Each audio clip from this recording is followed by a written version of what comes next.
Welcome to Women of the Metaverse. I am Cheryl Laidlaw.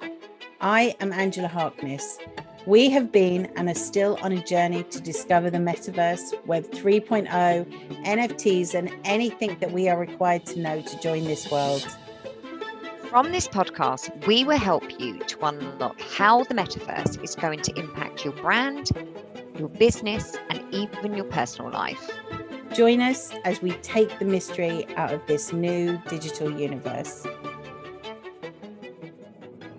Welcome to Women of the Metaverse. In this episode, we are talking about how authors can use NFTs to create a better experience and make more sales.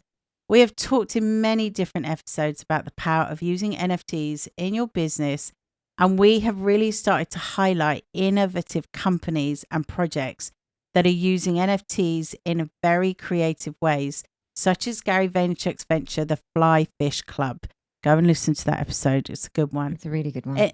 Yeah. In this episode, we will be talking about how authors can use NFTs to sell their books and associated merchandise. We are specifically talking about authors as opposed to those of you who create digital courses or templates. However, every conversation we have about NFTs, the blockchains, and smart contracts is an opportunity for you to gain some new ideas. And also, we will, in a later episode, create a specific one for digital content. Yeah, definitely. Just because you may not have a book doesn't mean that you're not going to get ideas from this episode. No. And I'm really excited about this one because this was another one where we went, oh, what are we going to write? There's not going to be anything to write. And then when you delve into it, like, oh, God, there's so much here. Every single time. I know. This is a good one. I think there was a period of time when people panicked about the book industry because of the invention of the Kindle and other reading devices. According to some, when this happened, the world of publishing was doomed. Those among us who tend to look at the negative side suggested that bookshops would close, authors would lose out, and the book world would collapse. We exaggerate, but it is an example of people being fearful of change. The truth of the matter is that in the way in which people read books has increased. If you ever watched Book Talk on TikTok, you will see that people are most definitely still buying books. And in fact, physical book sales have increased since the pandemic.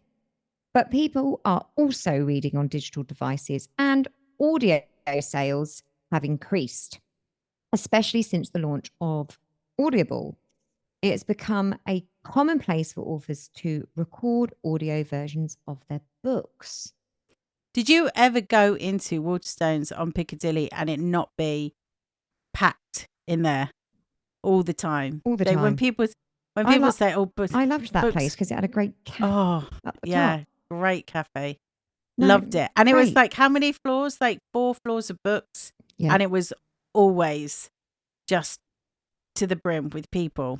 Absolutely. So I only stopped going because, well, for the pandemic. That's it. Yeah. But I loved it. It was a great place.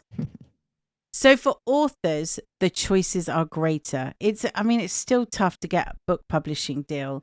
And when you do, the rewards are not necessarily great. But there are now a larger number of smaller publishers. And there is also the self-publishing route with print on demand, which I think is brilliant through Amazon, which has increased the number of people who write books and publish books.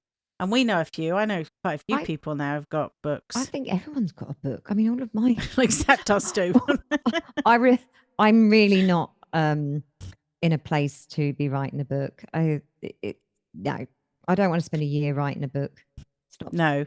But it is part of Daniel Priestley's key personal influence. Yes, which is now called Dent.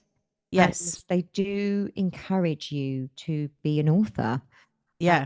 Which is fantastic because I did do a lot of covers and a lot of websites as a result of Daniel Priestley. So thank you very much. Good for you. Yeah, good for you. What is and has always been difficult for authors, though, compared to other artists, is the royalty and protecting their IP. So traditionally, authors only receive royalty on the first sale of the book. And then they have to watch others making money selling their books on the secondhand market, or even seeing them lend to friends. Can you imagine? Oh, no, I've got it. You're the author. No, I brought it. I'll lend it to you. And the author's Well, we just do, sitting there don't we? yeah, the author's just sitting there thinking, I'm not getting any money for this. Go and buy a copy. This is where NFTs and selling books on the blockchain and smart contracts create a way to allow authors and publishers to control book sales to a great extent, so that when copies of the books are sold, the author and or the publishing house continue to receive revenue, but also be creative in the ways to generate other streams of income. In its simplest form, by publishing a digital version of a book on the blockchain, it immediately registers the true author of the book. And then when someone purchases that book, it registers who has a right to read it. And if this is a tiny bit confusing, then do go back to our blockchain episode. Yes. Okay. Episode 7, I think that was. Ooh, good memory.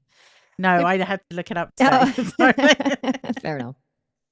Bookchain.ca is a perfect example of this. It's a genius name for a company, right? Bookchain. Genius. Totally. And again, it will make more sense if you know all about the blockchain. Yes. It's a Canadian company that has been set up purely to help authors and publishers to sell their books on the blockchain. So unlike most of the other projects and companies that we've talked about in the previous episodes, the beauty of this is that you can purchase these books on the blockchain without having a cryptocurrency wallet. You can also read the book on any device that has access to the browser.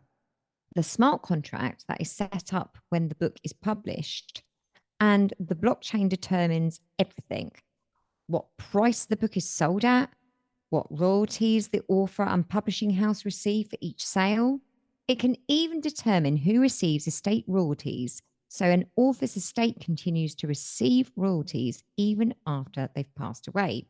And anything else, for example, if you wanted to pay a certain amount of royalties to a charity, then that can be written into the smart contract. I love this. It's brilliant, so genius. It's a no-brainer. Yeah, it's excellent. And of course, we think it's the future. So, Angela, tell us more. Okay, so on top of this, the blockchain is also connected to the ISBN database, which, as you know, all books are sold with an ISBN number. So even if you self-publish, you have to buy an ISBN, which is actually quite expensive. I actually didn't know this, so I learned that on this research. So there's no gap for the author between the physical book sold and the digital copy sold on the blockchain. So all royalties are registered. So it does connect. Not only does it create the rules around the purchase of which book, but it helps to protect authors from digital piracy, which apparently is a really genuine problem. I wasn't aware of that until we did our research, but it is a big problem that authors face with their digital content, their digital books. For authors also, the control is so much greater because it is so much easier to self-publish. You can write, upload, and start selling your book as soon as you want. And as we have said, you control the royalties. And also you don't have to wait for royalties to come through, which for physical sales through a publishing house can take quite a lot of time. The beauty of NFTs is it now gives you much more opportunities to be creative. Not just in the way your book is released and sold, but also in what else you release as part of it. So this is because the book chain gives you just instructions and you literally upload it, connect it to the blockchain, and then you start selling. Whereas if you go through a publishing house, sometimes it's 6-9 months before, from the end of the writing to when the book is released. I mean, they always have a step-by-step process, I'm finding, with all these Web3 crypto websites. So it sounds complex. Yeah, you're right. It sounds complex, but actually, if you go onto these websites, the process is really laid out for you. Yeah. It's really quite easy. It's very good. So we've talked in previous episodes where certain authors, such as Gary Vaynerchuk, instead of charging a speaker's fee, he would ask for a certain number of books to be sold. This could now be done via an NFT. The smart contract could state you purchase 1,000 physical copies and sell a further 1,000 digital copies. Then I will speak at your conference. You could not only create a collectible piece from the NFT, but you could create additional revenue through the secondhand sale of those digital copies. The smart contract could also state that if you sell a further certain number of sales, I will offer certain clients a lunch or, I don't know, a workbook Private, or a yeah, private session private with me. I reading. mean, Yeah, it's just an example, but limitless in what you could do, really, and what you could offer. first editions have always been desirable. You could make a first edition even more of a collectible item by releasing them as an NFT. There is a threefold effect on this. The physical copy becomes desirable. The digital first edition sold in a small release could become a collector's item, and then the NFT itself. You could also create scarcity in the first edition by only releasing a small number. The Wu-Tang Clan did this by releasing 36 copies of a book that contains over 300 pages of unreleased photos weighing 400 pounds. On its own, it would have been a much sought after book. But by using this brilliant marketing tactic, they created scarcity and desirability. I love all of this. I love all of these ideas because it just creates so many different avenues for an author to do It just something opens it different. up, doesn't it? Yeah, totally. You know what I was thinking about today when I'm thinking about us recording this episode? Have you seen that woman? She's a young woman on TikTok, and she paints the sort of bindings of the book. Yes, I have seen the that. pages, and just so intricate and brilliant. I was thinking, if you commissioned her to create, say, 5 of those that you then sold as the first edition copy through an NFT that she also then created, it's things like that that you could do that just make it so much more unique and original and add value to it. Absolutely. Isn't there? It's like what we spoke about in the episode before with Rory. What's his name? Sutherland. Yes. Southern, yeah. Got to do something outside the box. Yes. Don't follow the crowd. There you go. That's a free one from Angela there. So, what other ideas? My wise words. Yeah, absolutely. What other ideas, Angela? Okay, so as we were just saying, you could create art pieces along with the publication of a book that can be sold as separate NFTs. This is a brilliant way to market the book, but it also is a way to spur people to buy and collect, especially if you plan to release a series of books. Imagine if you're an author and illustrator of a children's book, for example, and you start to release illustrations from the book as collections of NFTs. As each book in the series is released, you release more NFTs. Not only is there a potential then to generate potential book sales, but you will also receive continued income from any NFTs that are sold on the secondhand market. You could even create original pieces of art that are not illustrations in the book. So then again, you are growing a fan base from the book, but you are also potentially creating a market for investors of the NFTs on their own. You could release additional content that is not in the physical books, maybe additional chapters or, I don't know, different endings or clues. That's a great idea. Yeah. Or puzzles that need to be solved. All of this adds to the collectability. And then there are collaborations. So we talked about that amazing artist on TikTok. You could do NFTs that play a part in any games that you create. If you have characters, for example, or even you could maybe create NFTs that people could use to finance the films from your book or create a screenplay, and then the NFT owners then have a share in that. That's a massive one, but that potentially in the future is how films could be financed. Yeah. And depending on the type of book you write, you could create a personal video. So if you're, for example, doing a children's book, you could do some readings for the book where you change the name of the character to that of the child, for example, as a gift. Then there are the physical assets that you could create, such as characters from a film or trading cards, Or I don't know, you could even come to read at a school or do a private reading for a book club. I mean, the ideas are just endless, aren't they? Absolutely. Imagine if Harry Potter did all that. I mean, Oh my God. obviously J.K. Rowling is absolutely rolling in it anyway. But if she released NFTs for each Yeah. character of the book, Yeah. That would be incredible. You know what I keep thinking about is Mr. Men.